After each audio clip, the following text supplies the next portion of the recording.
नमस्कार, national media news में आप सभी का स्वागत है। चलिए नजर डालते हैं आज की ताजा खबर पर। एनएम नेशन न्यूज पर इस वक्त की खबर। आइए नजर डालते हैं आज की कुछ खास खबरों की ओर। त्यूणी और साहिया में भी हो सकते हैं धराली जैसे हालात। साहिया विधानसभा के पूर्व सूचना अधिकारी भारत चौहान ने कहा है कि धराली उत्तरकाशी में आई प्राकृतिक आपदा ने चंद मिनटों में सब कुछ तबाह कर दिया है। नदी परिक्षेत्र में हो रहे अतिक्रमण के कारण हानि हुई है। यदि वहां पर मनुष्यों की बसावट न होती तो हो सकता है कि जन और धन की हानि कम होती। यही हालात जौनसार बावर के त्यूड़ी और साहिया के भी हैं, जो खतरे के मुहाने पर बसा हुआ है।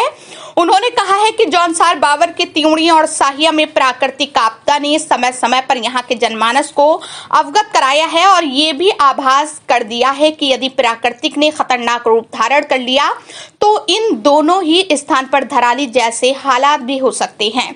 इसलिए पहले से ही सावधानी बरतनी चाहिए।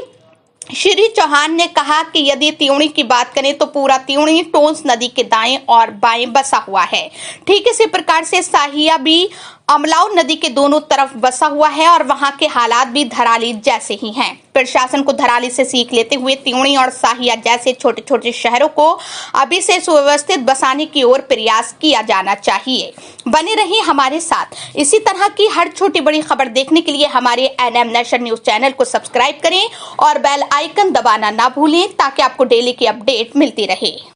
उत्तरकाशी के थराली में जो विनाशकारी घटना हुई है वो हम सब लोगों के लिए एक सचेत करने वाली घटना है। और चूंकि उत्तरकाशी से लगा हुआ ही जौनसार बावर क्षेत्र है और जौनसार बावर क्षेत्र का जब हम सैया की बात करते हैं तो सैया भी बहुत संवेदनशील है।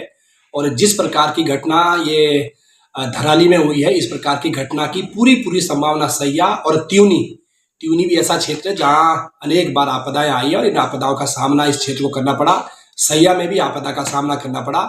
इसलिए मुझे वहाँ के स्थानीय लोगों से भी निवेदन है कि उनको सचेत होने की आवश्यकता है और शासन प्रशासन को भी मैं ये निवेदन करूंगा कि इस प्रकार की योजना बनाएं ताकि धराली वाली घटना की दोबारा पुनरावृत्ति ना हो। जिस प्रकार का मंजर हमने धराली में देखा है वो मानव को कांप देने वाली घटना है। तो मेरा यही निवेदन है कि इस प्रकार के जो सेंसिटिव एरिया है, जो संवेदनशील क्षेत्र है, उसकी सुरक्षा पहले की जाए। हालांकि प्राकृतिक आपदाओं को रोका नहीं जा सकता है परंतु कम किया जा सकता है। इस ओर शासन प्रशासन का ध्यान जाना चाहिए।